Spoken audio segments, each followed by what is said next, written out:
Hello everyone. In this video, we will be discussing about controller within NestJS framework. So let's proceed forward. So controllers main role is to actually handle the request that comes from the client, right? So here the client can be anything, right? A browser, a mobile application, or a desktop application, right? It sends request to the NestJS framework. So the entity which whose responsibility is to receive the incoming request and return a particular response is controller. That is its main job, is to receive a request and then return a response back to the client. That is it's in its entirety its only goal within Nest.js, right? So the request can be, for example, let me show it to you like this. So for example, you can send request to like the right profile or anything. So that is what actually a route means, right? So there can be more than one controllers within your Nest.js application. One could be for users, one could be for your members and works, um, and others, buyer, seller, or whatever type of project you are working on. So routing mechanism actually handles this kind of thing. It decides which controller should receive which kind of request. So we will discuss how this works. So how do we first create a controller, right? So two things are used within SJS to create a controller. One is class and the other is decorator, right? So you can see that at the rate controller and parenthesis decorator adds metadata to the class. This creates routing maps, right? Routing maps means which request should be given to a respective controller. So as you can see from the snippet here that we are importing like controller and get from Nest.js common, and here we have a decorator which is at the rate controller, and you can see cats. So what does this mean? It means that whenever a get request is sent to this URL, right? This get's URL, then this particular controller should process that request and return a response. So that is what this means. So this is how we actually define a controller. We use a particular decorator right above a class and then we export a class from a controller. That is one step of doing all of these things, right? I hope I'm clear here. I will revise it once again. You first create a class, for example, export class cats controller, and then you decide which methods is to be used. It could be get, post, put, patch, delete, the HTTP methods that we utilize, and then you define a method here. You can name anything here, but it should be a good coding practice like we have written here, find all, and it returns this action returns all cats. So this is how you actually define and make use of a controller. So how do we do routing in Nest.js, right?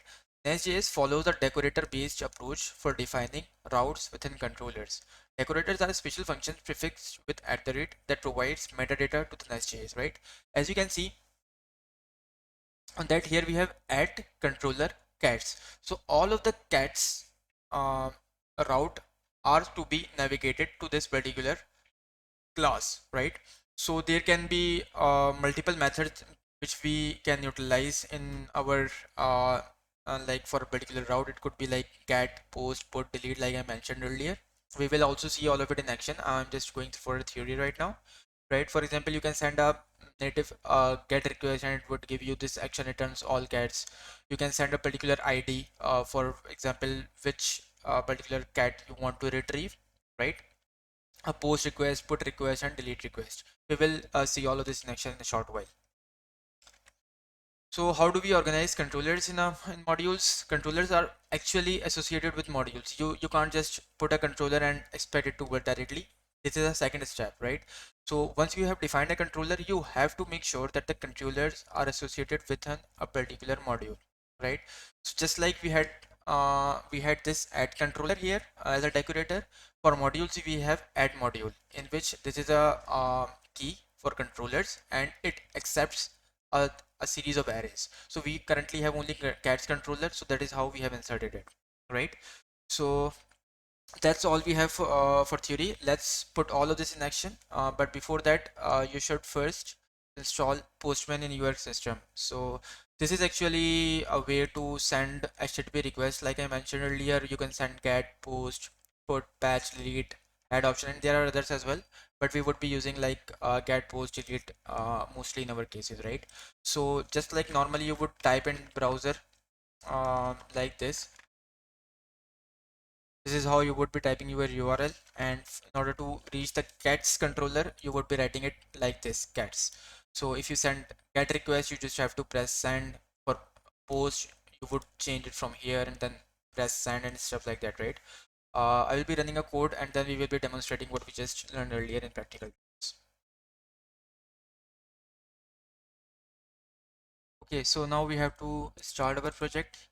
I have it started. All you have to do is run a command that we discussed in last lecture, and pm run start dev. You have to run this command. So now you can see that we have our cats controller ready, but let's see if it works. So it does not works. Actually I have a cat, so let's put it with cat. So it says that cannot get cats. The reason is that we discussed also earlier that we have created a controller, but we have to have it registered within our app module file. Normally what you would do is create a module here as cats.module and then have that module registered with app module as well. But right now we would just be directly registering the cats controller with app module. Let's see if that works.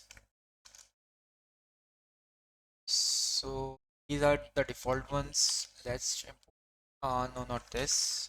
Import cats controller from cats.controller, and now we have to put it in our array of controllers. We currently don't need import or providers, so let it just be like that. And now let's try if it works or not. So the application has been restarted, and by yeah, you can see this action returns all cats. So you can make changes here since we are in development mode. So it will restart our application and then you can see the changes right over here, right? Similarly, similar to the get request, you can also put post request here, right? And normally post request is used to create something, so that is why it named the function as a method as create.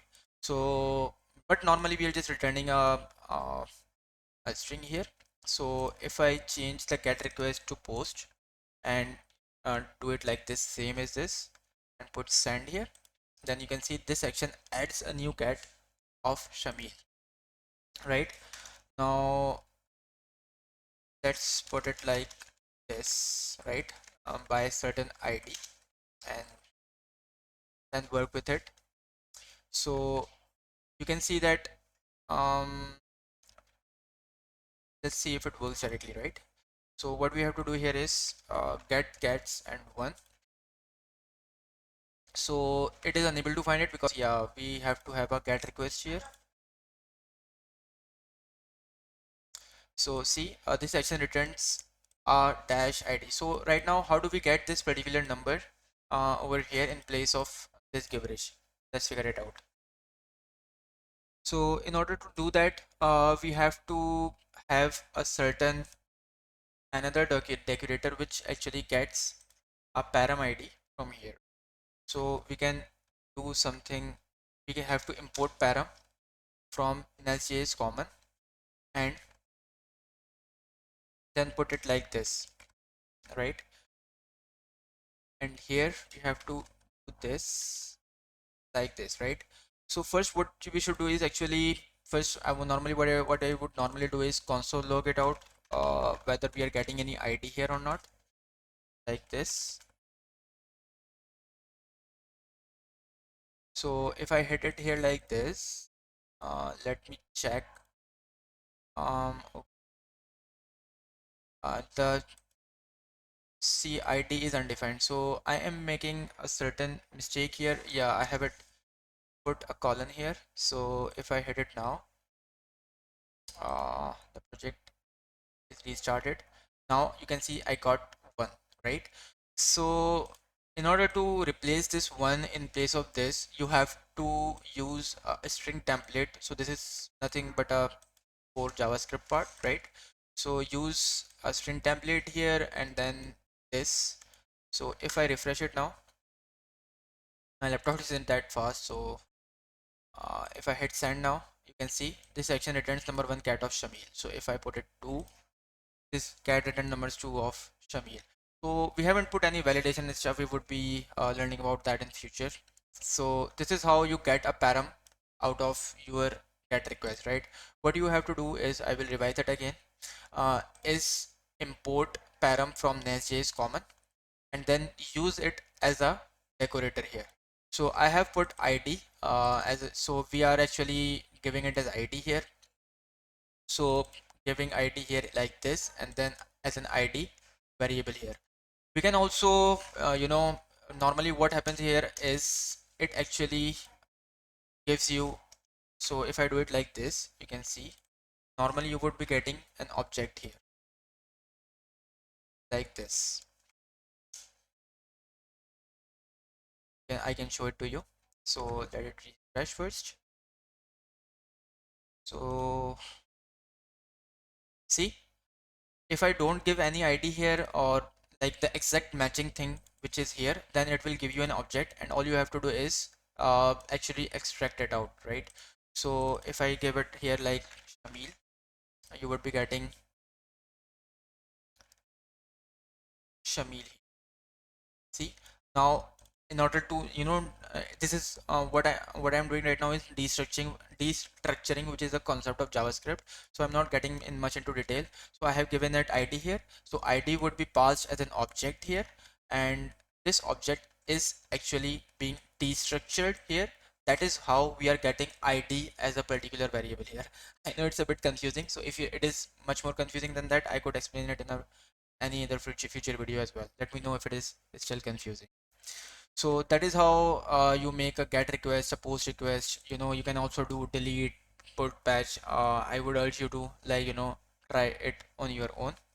So that's all I guess about controllers and the requests. Let's meet again in our next video. Okay, bye.